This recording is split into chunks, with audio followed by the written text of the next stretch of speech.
Ustaz ya. Ya, silakan Mbak, silakan. Bismillahirrahmanirrahim. Assalamualaikum warahmatullahi wabarakatuh. Waalaikumsalam warahmatullahi wabarakatuh. Alhamdulillah, Bapak Ibu sekalian, kita kembali bertemu lagi di kajian Jumat petang secara online. Pada kesempatan hari ini, insya Allah kita akan mengikuti kajian yang akan disampaikan oleh Ustaz Ruslan Nurhadi Hafizullah. Insya Allah nanti dia akan menyampaikan kajian tematik dengan tema kiat menggapai Allah. Kiat menggapai ampunan Allah. Ya. Baik Ustaz, kita mulai kajiannya. Tafadhol. Ya.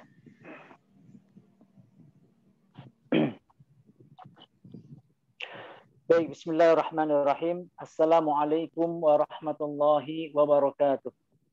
Waalaikumsalam warahmatullahi wabarakatuh. Alhamdulillahilladzi bini'matihi tatimmus shalihat wa bifadlihi tanzilul barakat wa bikaramihi taksurul hasanat wassalatu wassalamu afdalus salawati wa atammu taslimat ala asyrafil bashari fil kainat Nabiyyina Muhammadin sallallahu alaihi wasallam wa alihi wa sahbihi wa sallama tasliman katsira wa ba'du. Yang pertama, kita patut untuk bersyukur kepada Allah Subhanahu wa taala atas berbagai macam nikmat dan karunia yang masih dan terus Allah curahkan kepada kita, sehingga dengan nikmat tersebut dan dengan berbagai macam kemudahan yang Allah berikan, kita bisa kembali hadir via aplikasi Zoom ya untuk sama-sama menghadiri ya kajian Jumat sore ini. Ya kami ucapkan jazahullahu khairan kepada Pak Rahmat yang sudah memfasilitasi ya terselenggaranya kajian ini, dan juga kami ucapkan jazakumullah khairan kepada para ikhwah dan akhwat sekalian yang telah meluangkan waktu untuk bisa hadir pada kajian via online ini ya. Tema yang akan kita coba kaji di kesempatan sore kali ini seperti yang mungkin sudah di-share oleh Pak Rahmat Jatmiko, yaitu tentang kiat untuk menggapai ampunan Allah. Kiat menggapai ampunan Allah. Kenapa kajian ini perlu kita angkat? Kenapa ini perlu kita bahas? Kenapa ini perlu kita bicarakan? Karena disadari atau tidak, sesungguhnya kita ini adalah para pendosa. Disadari atau tidak, diakui atau tidak, kita ini sesungguhnya lah insan yang suka berdosa. Para pendosa yang setiap kalinya kita ini terkadang tanpa disadari melakukan kesalahan. Dan ini sesuatu yang nggak bisa kita pungkiri. Itu sudah menjadi watak dan karakter dari makhluk bernama manusia. Allah Tabaraka wa Ta'ala berkata di dalam hadis kursinya, Allah berkata dalam hadis kursinya, ya ibadi, wahai hamba-hambaku, innakum tukhti'una bil-laili wan-nahar. Sesungguhnya lah kalian ini kerap kali melakukan kesalahan.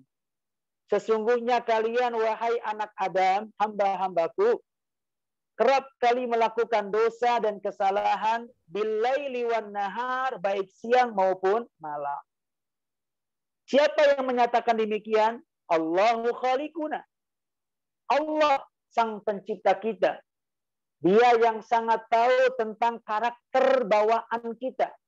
Karakter kita, sifat kita, bawaan kita, ya, muyul dan keinginan-keinginan kita. Allah itu tahu. Allah yang ciptakan kita, maka Allah sangat tahu tentang seluk-beluk penciptaan manusia. Gimana watak manusia? Gimana karakter manusia? Gimana tabiat-tabiat yang ada pada manusia? Allah tahu itu. Dan di antara karakter yang tidak bisa lepas dari manusia adalah melakukan kesalahan. Ya. Allah yang menyatakan demikian, innakum tukhti'una bil-laili wan-nahar. Kalian ini, wahai manusia, hamba-hambaku, ya ibadi, wahai hamba-hambaku, sesungguhnya kalian ini kerap kali melakukan kesalahan. Ya. Dosa, baik siang maupun malam. Itu tanpa kita sadari kita melakukan itu. Kenapa demikian? Karena begitu banyak potensi-potensi dosa yang lahir dari kita. Ya. Dosa yang dilakukan oleh tangan kita. Ya. Dosa yang dilakukan oleh kaki kita, langkah kaki kita, gerakan tangan kita. Dosa yang dilakukan oleh pendengaran kita. Dosa yang dilakukan oleh pandangan mata kita. Dosa yang dilakukan oleh hati kita, lewat hasadnya, lewat dengkinya, lewat ujub dan sombongnya. Dan dosa wabil khusus yang dilakukan oleh apa? Oleh lisan kita. Ya bahkan lisan ini merupakan satu anggota badan yang paling banyak jeratan-jeratan dosanya. Dengan lisan, seseorang bisa berdusta. Dengan lisan, seseorang bisa dia melakukan ghibah, melakukan namimah. Dengan lisan seseorang bisa mencela dan menyakiti manusia. Dengan dosa seseorang bisa berbuat kesyirikan. Dengan dosa seseorang bisa melakukan kebid'ahan. Dan banyak sekali jeratan-jeratan dosa. Makanya dari sekian banyak anggota badan yang ada pada kita, indera yang ada pada kita, yang paling harus kita waspadai itu adalah jeratan lisan. Ya. Makanya Nabi Shallallahu Alaihi Wasallam mengatakan, "Kuffa an hadza." Ya. Kuf, tahan oleh kamu ini. Nabi sambil memberikan isyarat kepada lisannya. Seakan-akan Nabi mengatakan, wahai umat manusia, tahan ini kalian. Ya tahan lisan kalian. Kenapa? Karena begitu banyak jeratan-jeratan lisan yang dengan itu terkadang seseorang disadari atau tidak dia melakukan dosa dan kesalahan. Ya. Itu baru apa? Baru potensi dosa yang lahir dari indera. Potensi dosa yang lahir dari apa? Dari indera kita. Tangan kita, kaki kita, mata kita, telinga kita, hati kita, lisan kita.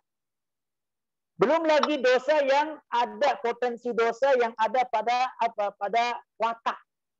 Karakter, insting manusia. Apa di antara insting dan karakter manusia? Hubbul mal, hubbud dunia. Cinta kepada dunia. Cinta kepada harta. Setiap orang sedikit banyaknya itu punya karakter itu. Yang kalau bicara masalah dunia ini, hati itu seakan-akan memang nggak akan pernah merasa puas. Bahkan Nabi mengatakan, "Lau kana libni Adam wadiyani min dhahab." Kalau seandainya anak Adam punya 2 lembah berisi emas. Kita bisa bayangkan tuh. Ada orang punya lembah. Kita tahu lembah itu kan kubangan yang begitu dalam yang ada di daerah pegunungan. Semua isinya itu emas. Dia punya 2 itu. Ini sudah berada di puncak kekayaan ini. Bukan cuma punya emas 2 kantong. Bukan cuma punya emas 2 karung. Tapi punya emas sebanyak 2 lembah yang ada di pegunungan. Yang dengan itu dia bisa mewujudkan apapun yang dia inginkan. Dia bisa beli apapun yang dia inginkan. Dia bisa wujudkan apapun yang dia cita-citakan. Nggak ada yang bisa nggak dia beli. Semuanya bisa dia wujudkan. Semuanya bisa dia realisasikan. Mimpi-mimpi akan bisa dia buat nyata dengan uang itu. Apakah dengan seorang memiliki puncak kekayaan tersebut membuat dia merasa puas? Saya sudah kaya, saya sudah punya emas 2 lembah, cukup, nggak lagi berhasrat terhadap dunia, tidak lagi berhasrat untuk menambah pundi-pundi harta. Kata Nabi, tidak, nggak begitu. La batagha thalithan. Ketika ada orang punya 2 lembah berisi emas, maka dia tidak merasa cukup, bahkan akan semakin terobsesi untuk mendapatkan emas untuk lembah yang ketiga, yang keempat, yang kelima, dan begitu seterusnya. Tuh manusia. Dan itu ada pada kita. Bahkan Nabi mengatakan, wa ma yamla'u fahu illa turab. Tidak ada yang bisa membuat cukup manusia itu kecuali ketika mulutnya disumpal sama tanah. Artinya ketika udah mati baru nggak kenal uang. Ketika udah mati baru nggak akan berhasil sama uang. Tapi selama hayat masih di kandung badan, ya itu biasanya yang sama dunia manusia itu sangat suka. Nah sebagian orang dia memperturutkan apa namanya karakter itu, sifat itu. Sehingga ketamakan itu nggak terhenti. Makanya kita nggak perlu heran ketika ada orang hartanya banyak, kaya raya, tapi tetap masih melakukan korupsi. Itu nggak perlu heran. Nabi menyatakan demikian. Ya, sekayanya dia tetap nggak akan punya emas sebanyak 2 lembah. Yang punya emas 2 lembah aja, dia akan terobsesi untuk menambah pundi-pundi harta. Apalagi yang kekayaannya kurang daripada itu. Dia Masya Allah luar biasa. Mobilnya belasan. Padahal di keluarga orangnya cuma 5. Harusnya dalam kacamata wajar kita cukup. Itu udah lebih dari cukup. Satu keluarga punya 1 mobil aja udah cukup. Tapi punya belasan tetap nggak cukup. Ya. Korupsi lagi, mencuri lagi. Watak manusia. Nah memang itu artinya watak yang ada pada manusia. Kecuali orang-orang yang Allah rahmati.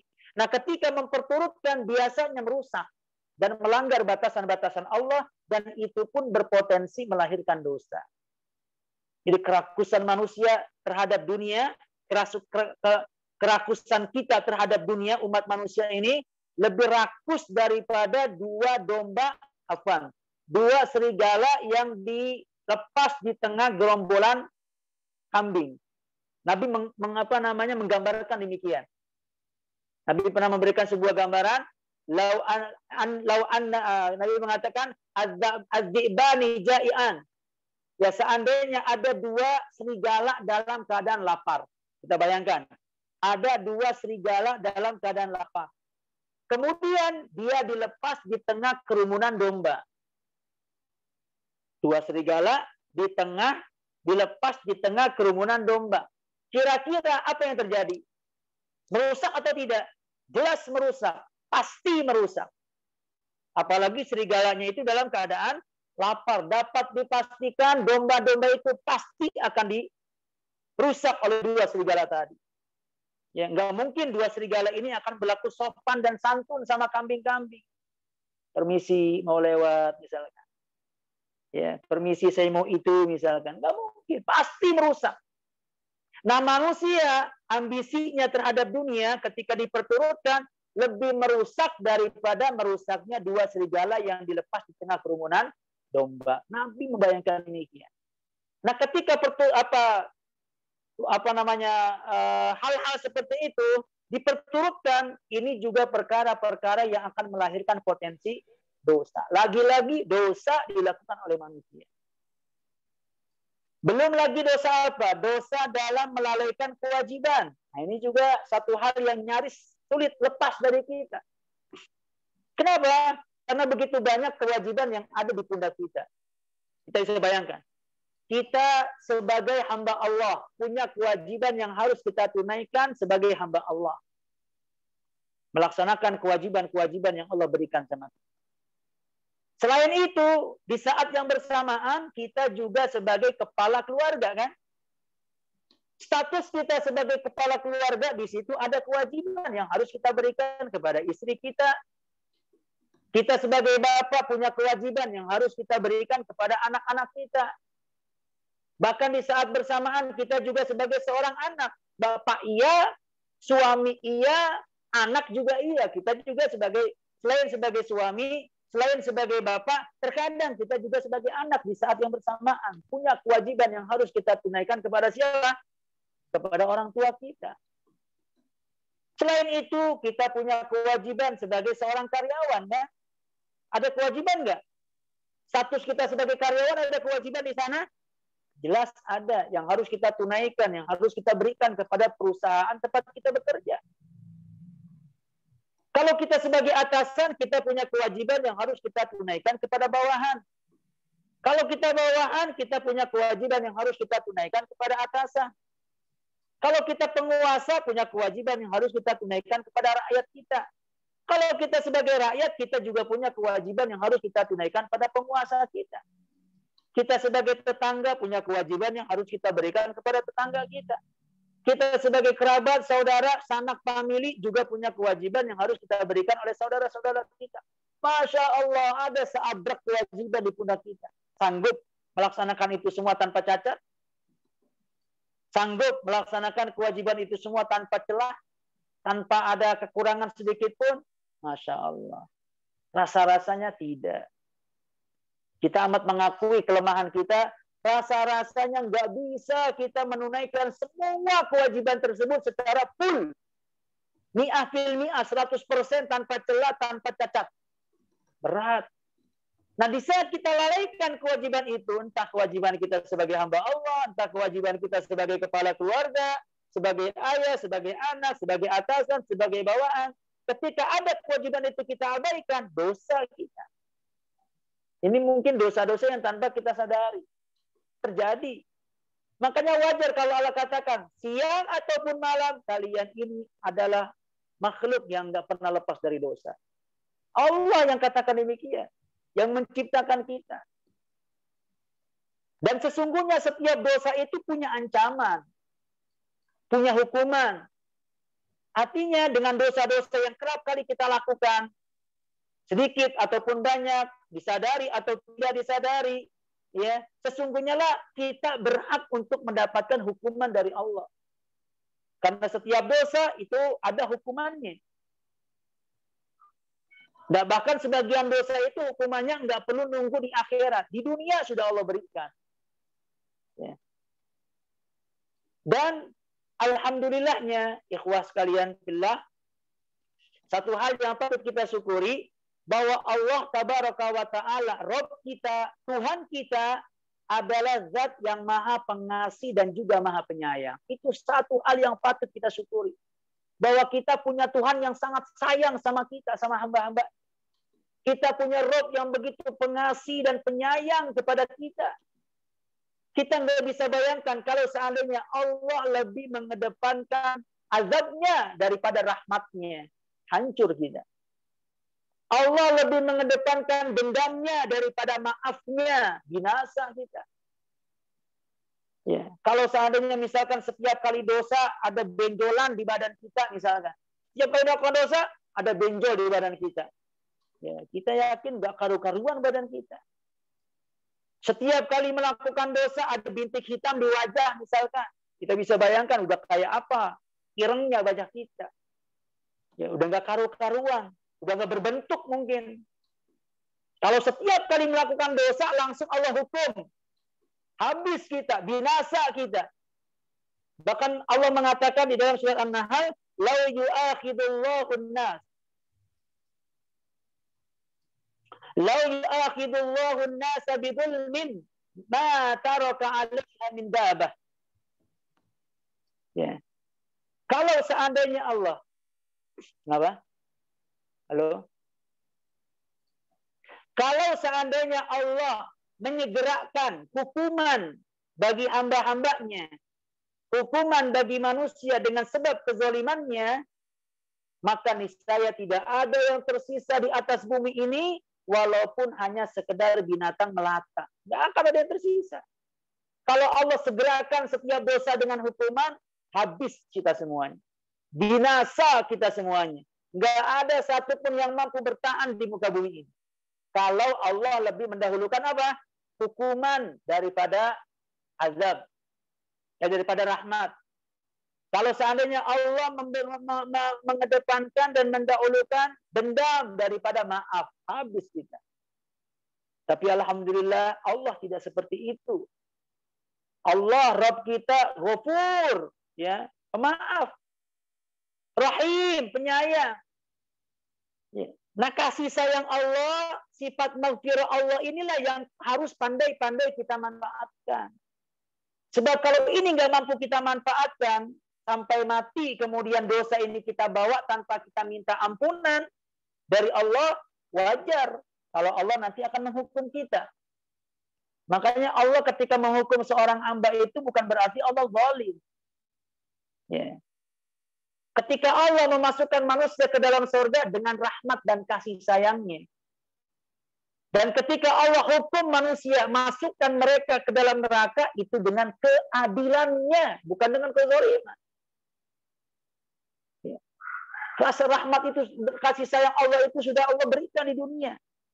Di mana setiap dosa yang kamu lakukan gak langsung dihukum oleh Allah. Allah pengasih kepada kalian, penyayang kepada kalian. Namun sayangnya kalian tidak mampu memanfaatkan rahmat dan kasih sayang Allah.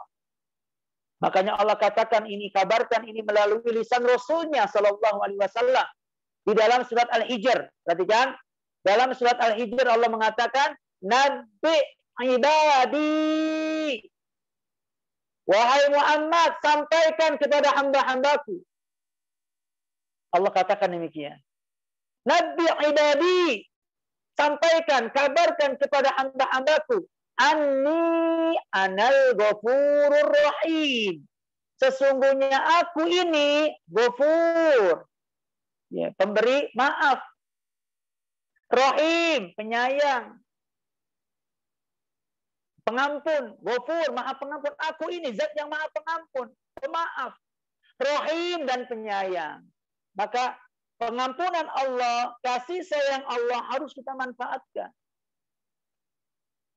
Allah katakan demikian, Anni anal ghafurur rahim. Aku ini pengampun dan penyayang. Wa anna azabi huwal azabul alim. Dan ingat, azabku itu adalah azab yang pedih, yang perih, yang menyakitkan. Artinya apa? Di sini sesungguhnya berisi pesan dari Allah. Aku ini pengampun dan penyayang. Seakan Allah katakan kepada kita, maka manfaatkan kasih sayangku ini. Manfaatkan dengan baik oleh kalian pengampunanku ini. Jika itu tidak kalian manfaatkan, ingat. Wa anna azabi huwal azabul alim. Azabku ini adalah azab yang amat sangat menyiksa. Amat yang sangat keras. Siksa yang amat pedih. Kalau kalian tidak manfaatkan rahimnya Allah, ghafurnya Allah, maka Allah siap untuk menghukum kalian dengan hukuman yang begitu pedih yang tidak akan pernah kalian rasakan ketika kalian menghadapi kehidupan di dunia ini. Ya, maka perlunya kita apa? Untuk meminta ampun kepada Allah. Jika kita menyadari bahwa kita ini pendosa, setiap harinya, siang dan malam, kita enggak lepas dari dosa dan kesalahan, baik yang dilakukan oleh indera kita, atau di saat kita melalaikan kewajiban kita, atau di saat kita melakukan perkara yang diharamkan dalam agama kita, maka kewajiban kita adalah hendaknya kita segera meminta ampunan kepada Allah agar Allah tidak menghukum kita terhadap dosa-dosa kita. Makanya dalam hadis qudsi yang tadi saya bacakan, itu ada lanjutannya. Allah katakan, ya ibadi, wahai hamba-hambaku, innakum tukhti'una bil-laili wan-nahar. Sesungguhnya lah kalian kerap kali melakukan kesalahan baik siang maupun malam. Wa ana aghfirud dzunuba jami'an. Dan hanya aku yang bisa mengampuni dosa semuanya. Jadi ketika kita melakukan dosa, yang bisa mengampuni dosa kita hanyalah Allah. Wa ana aghfirud dzunub, cuman aku yang bisa mengampuni dosa. Lantas apa yang harus kita lakukan? Fastaghfiruni, maka mintalah ampunan kepada aku. Allah minta apa dari kita? Kita minta ampun kepada Allah. Setelah kita sadar kita pendosa, yang diinginkan oleh Allah, fastaghfiruni, hendaklah kalian minta ampun kepada aku. Aghfir lakum, niscaya aku akan mengampuni kalian. Niscaya aku akan mengampuni kalian. Inilah pentingnya kita untuk senantiasa minta ampunan kepada Allah. Memohon ampunan dan maaf kepada Allah. Agar Allah tidak menghukum kita terhadap dosa-dosa yang kita lakukan. Baik hukuman dunia, lebih-lebih hukuman akhirat. Nah, sudah barang tentu ampunan Allah itu tidak diberikan begitu saja. Harus ada trik yang harus kita lakukan. Kiat yang harus kita lakukan. Ya memang hak Allah untuk mengampuni. Terkadang ada juga orang yang dengan mudah Allah maafkan tanpa dia melakukan apa-apa. Allah berkehendak untuk memaafkan, itu hak Allah. Dengan hikmah dari Allah nggak jadi masalah. Itu hak prerogatif Allah, nggak bisa kita pertanyakan. Kenapa Allah mengampuni si fulan dan tidak mengampuni si fulan? Nggak ada hak bagi kita untuk mempertanyakan apa yang Allah perbuat. La yus'alu amma yaf'al wa hum yus'alun. Allah nggak boleh dipertanyakan tentang apapun yang Allah perbuat, namun mereka lah manusia yang akan dipertanyakan oleh Allah. Yang berhak ditanya itu kita, bukan Allah. Allah nggak boleh, nggak berhak untuk dipertanyakan kenapa dan bagaimana. Ya. Kalau Allah mau mengampuni seorang hamba tanpa dia melakukan apa-apa, itu hak Allah. Ya, dengan hikmahnya, dengan kasih sayangnya, dengan hikmah yang mungkin kita nggak tahu apa di balik itu, yaitu hak Allah. Namun secara umum ampunan itu tidak datang serta-merta begitu saja. Harus ada langkah-langkah yang harus kita lakukan agar dengan itu Allah mau memberikan pengampunannya kepada kita. Nah, berikut kita akan sebutkan beberapa kiat yang dengannya seseorang akan mendapatkan ampunan dari Allah Tabaraka wa Ta'ala. Ya. Yang pertama, su'alullahi maghfiratahu wa afwa. Jika kita mau menggapai ampunan Allah, hendaknya kita minta ampunan dan maaf dari Allah. Jadi ampunan itu bisa kita dapatkan dengan cara kita minta. Kita minta dan kita mengharap. Kita mau dosa kita diampuni oleh Allah, minta ampunan. Ya kalau kita nggak minta ampun, gimana Allah akan ampuni dosa kita? Jika kita nggak berharap, terserah Allah dah mau diampunin juga. Apa syukur nggak juga enggak. Ya, mau Allah maafkan syukur, nggak dimaafkan juga nggak apa-apa. Masya Allah. Ya, begitu takaburnya manusia yang punya pikiran seperti ini. Ya. Atau dia mau mendapatkan ampunan, mau mendapatkan maaf, tapi santai-santai aja, nggak ada meminta, nggak ada mengharap.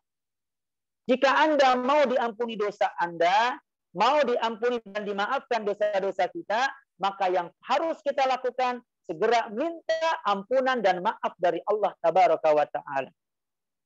Ya. Mana dalilnya Ustaz? Tayyib, dalilnya disebutkan dalam hadis Anas radhiyallahu anhu. Dia mendengar bahwa Rasulullah SAW bersabda, Allah Tabaraka wa Ta'ala berkata. Artinya ini adalah hadis kursi. Perhatikan apa yang Allah katakan dan perlunya kita minta dan mengharap ampunan dan maaf dari Allah, ya, agar kita mendapatkan ampunan dan pemaafannya.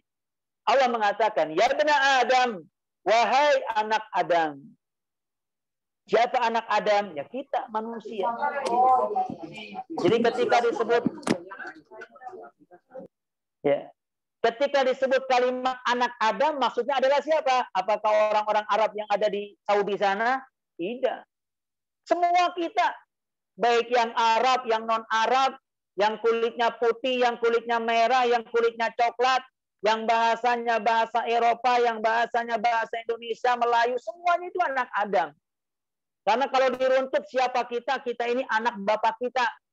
Bapak kita ini adalah anak dari bapaknya. Bapaknya bapak kita, anak dari bapaknya, dan lama-lama akan mengerucut kepada ibu yang sama. Bapak yang sama. Siapa? Adam. Ya. Kalau diruntut ini bapak kita sama. Satu, bapak kita itu Adam. Makanya setiap manusia itu, ya dia nggak lahir dari sebongkah batu, lahir dari rahim seorang ibu. Yang ibunya itu adalah anak manusia. Sehingga siapapun manusia yang ada di muka bumi, dia adalah anak Adam. Baik yang Arab ataupun non-Arab. Makanya kerap kali Nabi memanggil manusia dengan kalimat ini. Nabi pernah mengatakan, kullu bani Adam, setiap anak Adam khata', kerap kali melakukan kesalahan. Nabi menyebutkan manusia dengan sebutan anak Adam. Allah juga demikian dalam hadis qudsi kayak gini, ya bani Adam, wahai anak Adam. Di dalam Al-Quran Allah juga kerap kali memanggil kita dengan kalimat anak Adam. Surat Al-A'raf Allah katakan apa? Ya bani Adam, khudhu zinatakum inda kulli masjidin. Ya. Ya bani Adam, wahai anak Adam. Siapa kita? Allah katakan kita ini sebagai anak Adam. Khudhu zinatakum, ambil perhiasan kalian inda kulli masjidin, ketika kalian berangkat ke masjid. Maksudnya pakai pakaian terbagus. Ya. Allah sebut manusia dengan kalimat anak Adam. Itu sudah biasa. Nabi memanggil kita dengan anak Adam. Allah dalam hadis qudsi memanggil kita dengan anak Adam. Di dalam Quran juga Allah panggil kita dengan anak Adam. Maka ketika disebut kalimat anak Adam, ibna Adam atau bani Adam, maksudnya adalah kita. Allah katakan, ya bani Adam, wahai anak Adam, wahai manusia. Innaka law da'autani wa rajautani. Sesungguhnya jika engkau meminta kepadaku dan mengharap kepadaku, lihat itu. Seandainya engkau minta maaf kepadaku, minta ampunan kepadaku, seandainya engkau mengharapkan ampunan dan maaf dariku, ghafartu laka, aku akan ampuni kamu. Ala ma kana minka wala ubari, sebanyak apapun dosa yang kau punya, aku enggak peduli. Masya Allah. Sebanyak apapun dosa kita, Allah nggak lihat. Allah nggak peduli. Sebanyak apapun dosa kita, kalau kita minta ampunan, kalau kita mengharapkan ampunan, Allah akan ampuni. Tuh, perhatikan. Syaratnya apa? Minta dan mengharap. Lau da'autani wa rajautani. Seandainya engkau minta kepadaku dan mengharap kepadaku, ghafartu laka, aku akan ampuni kamu. Ala ma kana minka wala ubali. Sebanyak apapun dosa-dosa yang kau bawa dan aku enggak peduli. Sebanyak apapun kalau kau minta, engkau mengharap, aku akan berikan ampunan itu kepadamu. Jadi ingat itu. Allah berikan ampunan kapan? Setelah kita minta. Allah berikan ampunan kepada kita kapan? Setelah kita berharap. Enggak minta, enggak berharap, gimana Allah akan beri? Menggapai ampunan Allah perlu diminta, perlu diharap. Ya. Kemudian Allah katakan, ya bani Adam, wahai anak Adam, lau balaghat dhunubuka ananas sama, kalau seandainya dosa-dosamu membumbung tinggi sampai ke langit, Allah karim. Seandainya kau punya dosa yang begitu banyak, dosamu itu enggak kepalang tanggung, membumbung langit, membumbung setinggi, banyak, seakan-akan kau panggul dosa itu sampai ke langit sana. Banyak dosanya.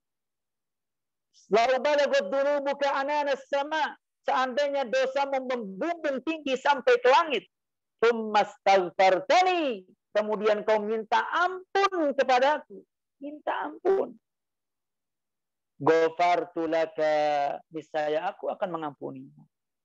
Kapan Allah berikan ampunan? Jika kita minta. Jangankan dosa kita 1, 2, 3, dosa kita banyak, gak terhitung, membumbung sampai ke langit. Jika kita minta ampunan, Allah akan ampuni. Lau ataitani bikirabil ardi khataya. Jika engkau mendatangiku dengan membawa dosa sepenuh bumi. Allah Akbar. Jadi dosanya naik ke atas sampai mencapai puncak langit. Kemudian ada lagi dosa dengan membawa sepenuh bumi. Dunia ini isinya dosa-dosa dia. Nah, lau ataitani bikirabil ardi khataya. Kalau seandainya engkau mendatangiku dengan membawa dosa sepenuh bumi, tsumma laqitani, dan engkau temui aku, la tusyriku bi syai'a, dalam keadaan engkau tidak berbuat syirik kepadaku dengan sesuatu apapun, la ataituka bi qurabiha maghfiratan, niscaya aku akan menyambutmu dan mendatangimu dengan membawa ampunan sepenuh dosa yang engkau bawa. Allah karim ya Rabbana. Bayangkan itu, rahmat dan kasih sayang Allah itu. Ada orang membawa dosa sepenuh bumi. Dia minta ampun kepada Allah. Dan dia tidak pernah berbuat syirik kepada Allah. Allah tolak untuk memberikan ampunan? Tidak. Allah sambut. Ya, Allah datangi orang ini juga dengan membawa ampunan sepenuh bumi. Sesuai dengan dosa yang dia bawa. Ya Rabbana ya Karim, ya Ghafur, ya Rahim. Itulah kasih sayang Allah, nggak bisa nggak bisa diuntai dengan kata-kata. Begitu luas ampunan Allah. Wasi'at kulla syai', ya, melebihi, mencakup segala sesuatu. Ampunan Allah bahkan nggak terbatasi oleh tempat dan waktu. Nah, hadis ini sahih riwayat Tirmidzi, bisa dilihat dalam Kitabud Da'awat bab taubat dan istighfar. Ya. Itu hadis qudsi. Nah, baik. Ada 2 pelajaran penting yang bisa kita ambil. Dua pelajaran penting yang bisa kita ambil di hadis ini. Apa itu? Satu, min asbabil maghfirati ad-du'a war roja. Di antara sebab untuk mendapatkan ampunan adalah dengan cara kita meminta dan mengharap. Perlu harapan, perlu minta kita. Kalau minta kepada Allah, minta kepada Allah harus. Bahkan orang yang nggak minta, Allah benci. Nggak, orang ketika ada seorang yang nggak pernah minta, nggak pernah doa sama Allah. Tapi kalau minta-minta sama manusia, jangan. Tapi mintalah kepada Allah Subhanahu wa Ta'ala. Nah, perlu. Itu yang dinamakan dengan apa? Istighfar. Istighfar itu artinya adalah minta doa. Jadi, jika Anda mau mendapatkan ampunan, maka harus istighfar. Istighfar itu adalah thalabul maghfirah.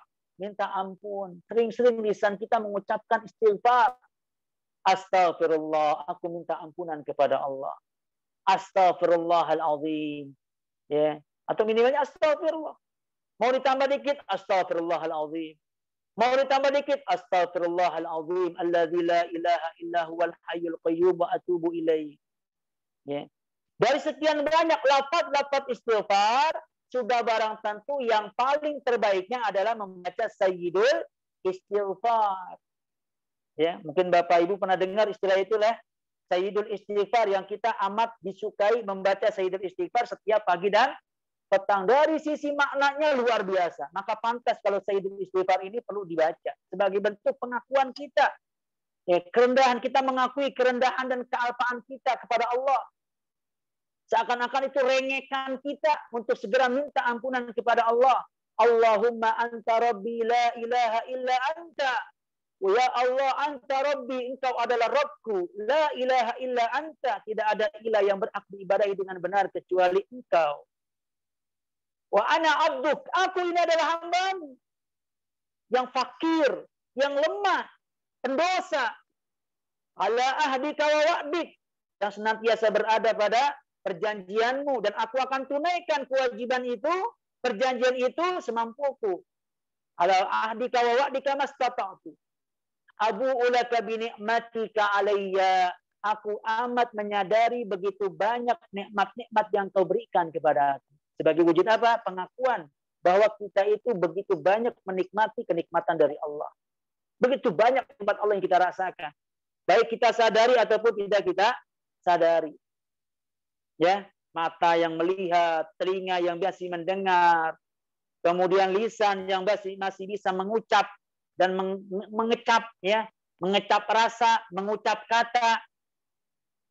Persendian yang ada di badan kita itu ada 360 persendian loh di badan kita. Yang dengannya kita bisa mendangak, ya, persendian yang ada di leher dan kepala kita, ini leher kita. Dengannya kita bisa mendangak ke atas, ke bawah, ke kanan, ke kiri. Dengan persendian yang ada di kaki kita bisa berjalan. Dengan persendian yang ada di tangan kita bisa memanfaatkannya untuk mengambil dan memberi. Allah, itu nikmat. Udara yang kita hirup setiap harinya, berapa oksigen itu? Kalau kita beli itu, nggak sekaya apapun nggak akan mampu orang untuk bisa membeli itu. Nafas gratis yang Allah berikan fasilitas itu. Abu laka bi ni'matika alayya. Aku mengakui nikmat-nikmatku kepadamu. Wa abu laka bi dzanbi. Dan aku juga mengakui begitu banyak dosa-dosaku. Nah, ini pengakuan kita. Akui itu. Ya. Jangan ada orang yang, saya enggan membaca istighfar. Kenapa? Di sana ada pengakuan dosa. Sementara saya, orang bersih. Nggak pernah berbuat dosa saya. Saya itu ada pengakuan dosa. Ya. Sementara saya ini adalah orang bersih. Dia akhirnya enggan membaca sayyidul istighfar. Ini nggak benar yang seperti ini. Ya. Abu'u laka bi ni'matika alayya wa abu'u laka bi dzanbi faghfir li fa innahu la yaghfiru dzunuba illa faghfir li gimana? Abu'u laka bi ni'matika alayya wa abu'u laka bi dzanbi faghfir li fa innahu la yaghfiru dzunuba illa ant. Ya. Ampunilah aku, dan tidak ada yang mengampuni dosa itu kecuali engkau. Jadi istighfar perbanyak. Dan paling afdalnya adalah dengan cara kita membaca sayyidul istighfar. Itu paling afdalnya. Yang paling afdal juga adalah dengan cara kita membaca istighfar yang pernah diajarkan oleh Nabi kepada Abu Bakar. Ya. Jadi Nabi pernah mengajarkan kepada Abu Bakar tentang doa ampun kepada Allah. Ya. Apa itu doanya? Ya, Abu Bakar pernah minta kepada Allah doa bagaimana untuk bisa minta ampun kepada Allah. Lalu kemudian diajarkan doa ini. Ya, ini doa yang masyhur sesungguhnya lah. Mudah-mudahan kita sudah hafal. Ya, saya baca. Allahumma inni zalamtu nafsi dzulman katsira. Wa la yaghfiru dzunuba illa anta. Faghfir li maghfiratan min indik. Warhamni innaka antal ghafurur rahim. Mungkin sudah pernah mendengar ya doa itu ya. Ya, atau mungkin sebagian kita sudah pernah mengenalnya. Itu adalah doa ampunan yang diajarkan oleh Nabi kepada Abu Bakar. Maknanya pun luar biasa, enggak kalah dengan makna yang ada pada Sayyidul Istighfar. Ya. Allahumma inni dhalamtu nafsi zulman katsira. Ya Allah, sesungguhnya aku telah berbuat zalim kepada diriku dengan kezaliman yang begitu banyak. Ya, ini juga bentuk apa? Bentuk pengakuan. Ya, bentuk pengakuan bahwa kita ini adalah orang yang kerap kali berbuat zalim. Ya. Zalim kepada siapa? Zalim kepada diri sendiri. Apa maksud zalim kepada diri sendiri? Apakah kita pukul-pukul badan kita?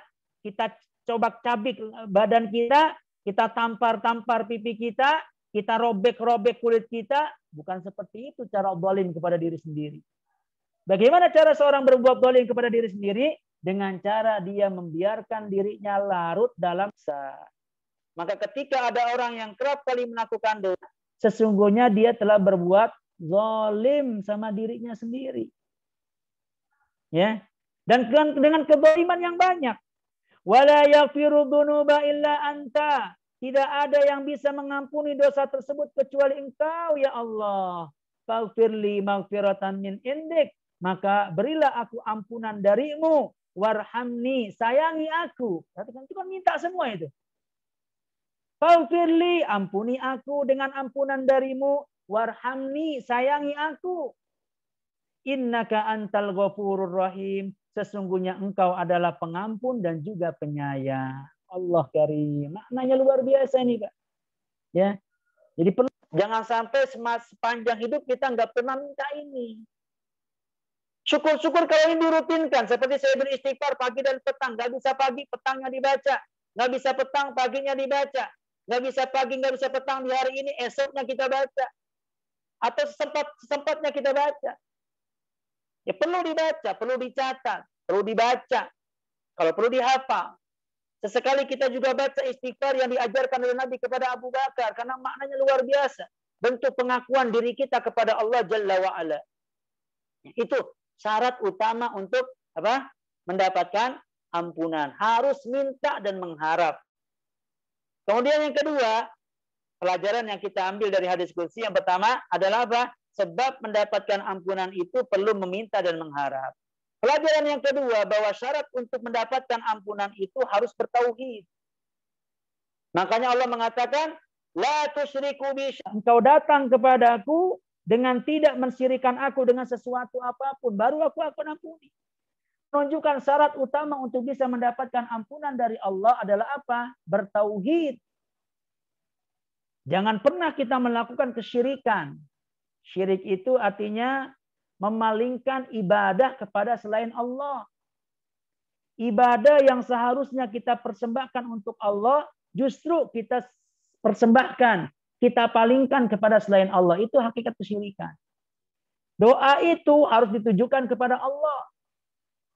Maka ketika seseorang memalingkan doa kepada selain Allah, mintanya kepada penghuni kubur, minta kepada penguasa gedung ini dan gedung itu, mintanya kepada penguasa laut ini dan laut itu, mintanya kepada penguasa pohon ini dan pohon itu, itulah hakikat kesyirikan.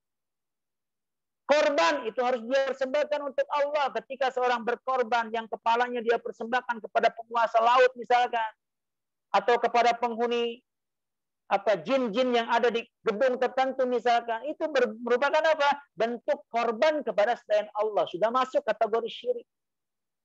Dan syirik-syirik yang lain itu banyak jenisnya dan banyak ragamnya. Jangan kita kotori kemurnian tauhid kita dengan kesyirikan. Jangan kita nodai kemurnian tauhid kita dengan kesyirikan. Karena syirik ini yang akan menghalangi seseorang untuk mendapatkan ampunan Allah.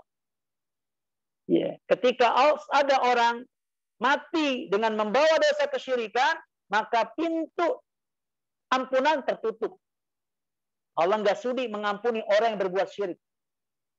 Innallaha la yaghfiru an yushraka bih. Jelas sekali ayat itu. Surat An-Nisa ayat 100. Ya. Allah tidak akan mengampuni orang yang berbuat syirik dengan Allah dengan sesuatu. La yaghfiru an yushraka bih. Allah tidak akan mau mengampuni dosa orang yang berbuat syirik kepadanya. Wa yaghfiru ma duna dzalik. Namun Allah masih mau mengampuni dosa selain itu. Ya. Ini jelas bahwa syarat utama untuk bisa mendapatkan ampunan Allah adalah dengan menjaga kemurnian tauhid dan tidak mengkotorinya dengan beragam dosa-dosa kesyirikan, baik ucapan, perbuatan ataupun dengan keyakinan. Ya, hilangkan, murnikan tauhid kita kepada Allah tabaraka wa taala. Itu syarat untuk didapatkan ampunan dari Allah tabaraka wa taala. Jadi itu Bapak Ibu sekalian, kiat pertama adalah dengan cara kita meminta dan mengharap. Yang kedua,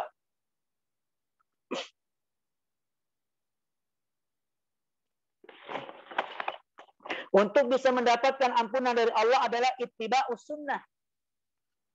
Ittiba'ur rasul. Dengan cara kita mengikuti petunjuk Rasul. Dengan cara ittiba. Senantiasa kita mengikuti petunjuk ajaran yang beliau bawa. Dan menjauhi kebid'ahan. Ya. Ittiba ini akan membuat Allah mau mengampuni dosa-dosa kita. Perhatikan firman Allah dalam surat Ali Imran ayat 31. Ya, surat Ali Imran ayat 31. Allah mengatakan, "Qul in kuntum tuhibbunallah." Katakan, jika kalian mencintai Allah, fattabi'uni. Katakan kepada mereka, wahai Muhammad, katakan kepada umat manusia. In kuntum tuhibbunallah, jika kalian mencintai Allah, fattabi'uni, maka ikuti aku. Setiap orang kan mengaku-ngaku cinta kepada Allah. Saya cinta Allah. Klaim itu tidak dianggap sebagai sebuah klaim yang benar sampai kita mewujudkannya dengan cara mengikuti petunjuk nabinya, kekasihnya yaitu Rasulullah Sallallahu Alaihi Wasallam. Jika kalian mencintai Allah, fattabi'uni, maka ikuti aku, ittiba'lah kepada aku. Yuhibbukumullah, maka Allah akan mencintai kalian. Wa yaghfir lakum dunubakum. Dan Allah juga akan mengampuni dosa-dosa kalian. Jelas di ayat tadi. Jadi ittiba menjadi sebab Allah akan mengampuni dosa. Ittiba Rasul itu di ayat ini, ya. Ittiba Rasul itu di ayat ini memiliki 3 kebaikan. Yang pertama, untuk membenarkan klaim cinta kita kepada Allah. Jadi bohong kalau orang mengaku cinta kepada Allah, sementara dia tidak ittiba kepada kekasihnya. Lisannya mengucapkan, uhibbullah, aku cinta Allah. Mengklaim diri sebagai pecinta Allah, sementara sunnah nabinya, ya, ajaran nabinya dia injak-injak, dia lecehkan, dia lawan, ya, dia hinakan. Sementara dia mengaku cinta, itu klaim dusta itu. Orang yang cintanya benar kepada Allah, konsekuensinya ikut kepada Rasulullah. Jadi ittiba kepada Rasul menjadi konsekuensi akan benarnya cinta kita kepada Allah. Yuhibbukumullah, ittiba kepada Rasul juga akan mendatangkan kecintaan Allah. Allah akan mencintai kita.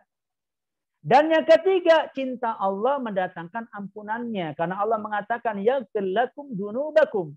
Allah juga akan mengampuni dosa-dosa kalian. Jadi ittiba, ikuti petunjuk Rasul. Beribadahlah kepada Allah dengan cara yang diajarkan oleh Rasul kita. Itu dimaksud dengan ittiba.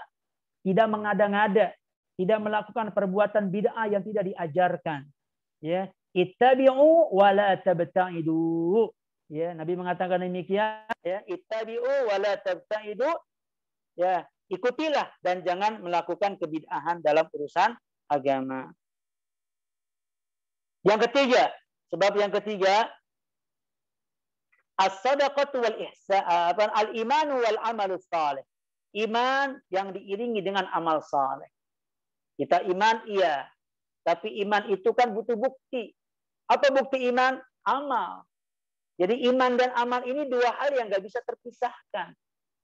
Banyak sekali dalam banyak ayat Allah itu menggandengkan antara iman dan amal. Iman itu nggak berdiri sendiri. Iman itu nggak mampu tegak kecuali dengan adanya amal. Allah satukan iman dan amal dalam banyak ayat. Ya, di antaranya yang paling masyhur adalah surat Al-Asr yang sudah kita hafal.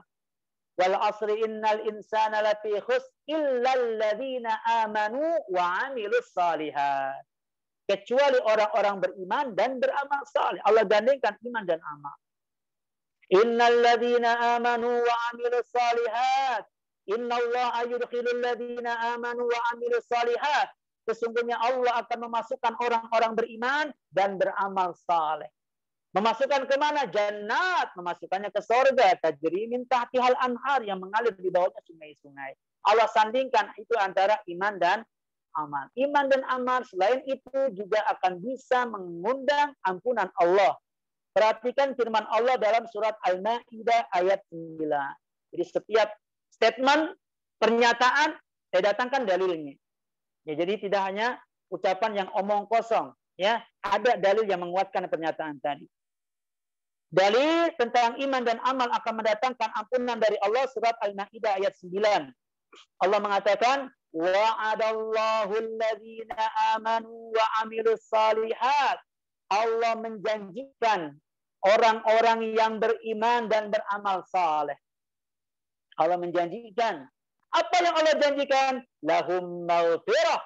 Mereka akan mendapatkan ampunan dari Allah. Wa ajrun 'azim, dan pahala yang besar. Allah janjikan ampunan buat orang beriman dan beramal saleh. Itu janji Allah. Innallaha la yukhliful mi'ad. Allah sama sekali tidak akan pernah menyelisihi janjinya.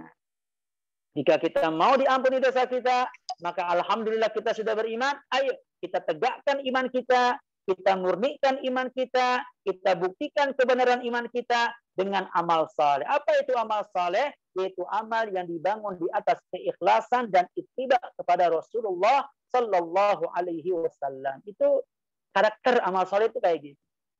Amal saleh itu bukan berarti banyak, yang nggak ada manfaatnya amal banyak kalau dia tidak saleh. Bagaimana amal itu dikatakan saleh? Kalau dilakukan ikhlas karena Allah, dan ketika melakukannya kita merujuk bimbingan dan petunjuk dari Rasulullah, baru dikatakan sebagai amal saleh. Sekedar cuma amal baik di pandangan mata kita tapi enggak ada dalilnya, itu tetap dalam agama kita enggak dianggap sebagai sebuah amal saleh. Betapa banyak orang itu menganggap di amal ini baik kok, benar kok. Baik ini. Baik menurut kacamatanya saja. Baik menurut perasaannya saja. Baik menurut seleranya saja. Karena kebaikan itu tidak diserahkan kepada perasaan kita. Baik tidaknya satu amal itu nggak diserahkan kepada selera kita. Baik tidaknya satu amalan itu hanya diukur dengan dua hal. Apakah dia melakukan ikhlas karena Allah, dan yang kedua, apakah amalan itu sesuai dengan petunjuk Rasulullah atau tidak. Kalau sesuai dengan petunjuk Rasul, ya itu amal saleh. Kalau tidak sesuai, sekalipun baik dalam pandangan kita, wallahi demi Allah, dalam pandangan Islam itu bukan merupakan sebuah amal saleh. Ya, jadi iman dan amal harus digandengkan. Dengan itu, seseorang akan mendapatkan ampunan dari Allah. Yang ke berapa nih? 1, 2, 3, 4. Ya. Kasratu zikr. Memperbanyak zikir, Pak Ibu. Terakhir barangkali ini saya sampaikan. Memperbanyak zikir. Kita basahi lisan kita dengan zikir. Mana dalil kalau banyak zikir itu akan menjadi sebab mendapatkan ampunan? Surat Al-Ahzab. Ya, Allah mengatakan, "Wadz-dzakirinallaha katsira wadz-dzakirat." Ya, laki-laki yang banyak berzikir dan perempuan-perempuan yang banyak berzikir. Menunjukkan bahwa dalam masalah zikir ini kita bukan cuma diperintahkan untuk berzikir, tapi diperintahkan untuk banyak-banyak berzikir. Karena zikir ini kan nggak berat ya. Nggak perlu cucuran keringat kita untuk melakukannya. Nggak perlu membayar kita untuk melakukannya. Ringan, mudah. Makanya Allah anjurkan untuk diperbanyak. Wadzakirinallaha katsiran wadzakirat. Laki-laki yang banyak berzikir kepada Allah. Perempuan-perempuan yang banyak berzikir kepada Allah. Apa yang Allah berikan? A'addallahu maghfiratan wa ajran azima. Niscaya Allah akan siapkan untuk mereka ampunan dan juga ganjaran yang besar. Ya, bagaimana cara kita berzikir? Yang pertama, zikir itu bisa diwujudkan dengan cara kita membaca Al-Quran. Jadi dibaca Quran itu zikir itu. Karena Al-Quran itu adalah kalamullah. Dengan membacanya kita telah berzikir kepada Allah. Berzikir juga bisa kita wujudkan dengan cara kita melakukan zikir setelah sholat. Habis sholat, zikir dengan bacaan-bacaan yang sudah diajarkan, dituntun oleh Nabi kita. Ketika ini kita rutinkan, kita akan dianggap sebagai hamba yang banyak berzikir. Berzikir kepada Allah dengan zikir yang banyak juga bisa kita wujudkan dengan cara kita membaca zikir pagi dan petang. Setiap pada asar, pada subuh kita baca zikir-zikir itu. Enggak bebas, enggak mutlak, ada bacaan-bacaan yang sudah dituntun. Dan sekarang sudah banyak buku-buku yang bisa menjadi acuan kita, pijakan kita dalam membacanya. Ya, saran saya untuk membaca zikir pagi dan petang yang ditulis oleh Ustadz kita, Ustadz Yazid bin Abdul Qadir Jawas, hafizahullah ta'ala. Itu hanya memuat zikir-zikir yang sahih, yang sangat bagus untuk kita lazimkan dan kita dawamkan, kita baca setiap pagi dan petang. Ya. Terus banyak berzikir juga bisa kita wujudkan dengan cara kita berdoa kepada Allah pada setiap momen-momen aktivitas yang kita lakukan. Keluar rumah di sana ada doa, masuk rumah ada doa, pergi ke masjid ada doa, masuk masjid ada doa, keluar masjid ada doa, mau makan ada doa, setelah makan ada doa, masuk kamar mandi ada doa, keluar kamar mandi ada doa, gitu kan? Ya. Belum hafal Ustaz, ya memang harus dibiasakan. Oh, itu nggak susah itu doa-doa itu. Nah, tiap kali kita mau melakukan sesuatu di sana ada doa yang diajarkan oleh Nabi untuk dibaca, kita baca, kita akan dianggap sebagai hamba Allah yang pandai berzikir, yang banyak berzikir. Kemudian zikir juga bisa kita lakukan dengan cara kita membaca 4 kalimat thayyibah dalam berbagai macam kesempatan. Ya, Subhanallah, Alhamdulillah, la ilaha illallah, Allahu Akbar. Berapa kali Ustaz? Terserah semampu kita. Sudah bosan dengan kalimat itu, baca dengan yang lainnya. Subhanallah wa bihamdi. Subhanallahil azim. Ya. Bahkan Nabi SAW mengatakan, membaca 2 kalimat itu, Subhanallah wa bihamdi, Subhanallahil azim, dia baca itu 100 kali dalam sehari, malam. Ya. Apa kata Nabi? Ghufirat lahu dzunubuhu wa in kanat mithla zabadil bahr. Maka akan diampuni semua dosa-dosanya, walaupun dosanya itu banyak bagaikan buih di lautan.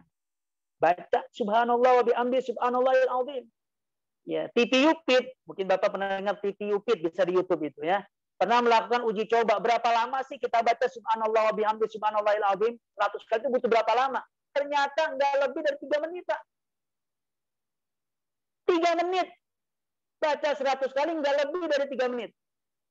Ya, ringan, mudah, nggak sampai cucuran keringat kita melakukan, tapi Nabi mengatakan ghufirat dzunubuhu, akan diampuni dosa-dosanya walaupun dosanya banyak bagaikan buih di lautan.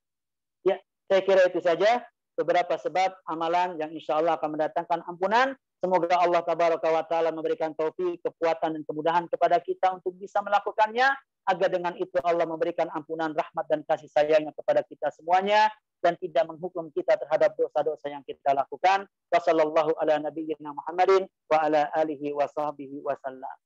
Ya, silakan saya kembalikan kepada Pak Rahmat Jatmiko sebagai host. Nah, Alhamdulillah. Baik Ustaz, terima kasih atas pemaparan materinya. Mungkin ada 1 atau 2 pertanyaan dari rekan-rekan sekalian yang ingin bertanya. Silakan.